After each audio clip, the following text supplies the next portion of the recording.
As long as you're a selfish person, you cannot be with God. Even if you're selfless toward friends and family and society in general, so what? They make you feel good. Their happiness is your happiness. You know, if you make them happy, they'll make you happy too. Therefore, you're still a selfish person. Selflessness is doing what God wants. And God wants you to be selfless, even toward those who you think don't deserve it. Love thy enemy. Show respect and kindness to them. If they need help, help them. They need a shoulder to cry on? Provide that shoulder. They want to be friends? Deny them, because they cannot be trusted. If you have to choose between pleasing people or God, what will you choose? If you please people, you'll be selfish. If you please God, you'll be selfless. However, you'll get the wrath, scorn, and mockery of people. Well, better that than God's. However, God will only reward you later, while people will cause you pain right now.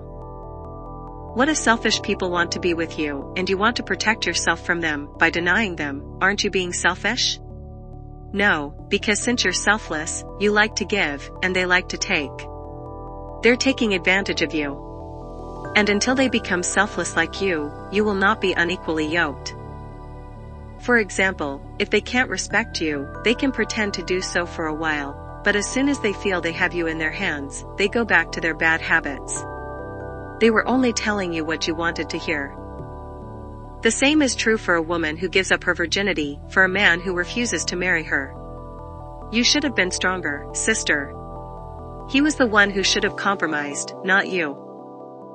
But let's say you don't care what God thinks, you still only have two options.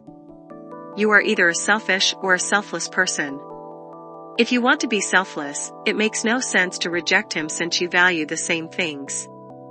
It's just your ego saying, I don't need God to act righteously. But if you want to be selfish, then you must go to hell because you're willing to take from others and step on them to get what you want. And just like in this realm, if you're a danger to society, you will be put in jail.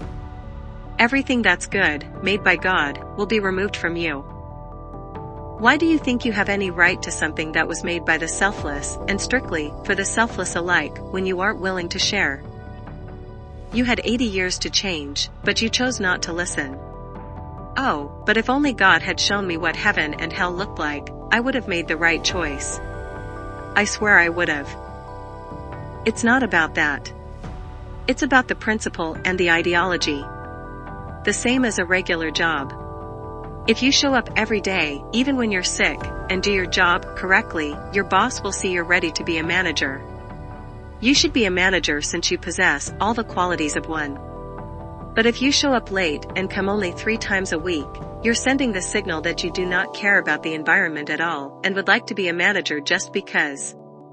The power and the good things that come with it. Even with the position, you'd still be the same person, now with the capacity to do more harm. Why would the boss grant you that position? God already made that mistake with Lucifer. You have to be selfless now. Do not wait until your needs are taken care of. It might be too late then. Being selfish will take you nowhere. Since what you have comes from others, those others will eventually dry up. But if you're selfless, you're always giving to others, and those others are giving to you, thus never running out. You can always keep finding others to take from and go on that cycle for the rest of your existence. Sadly, your existence lasts forever, and where you're going, there's no one and nothing to take from. You love yourself so much that only you matter? Realize you only matter because others are around. And you can only be truly happy if others are too. Not just the ones who you care for, since the unhappiness of those who you don't care will cause the unhappiness of those who you do care. And when the situation changes, which will always happen since what comes up must come down, you'll wish things were balanced and not imbalanced, even if you were the one who benefited from it.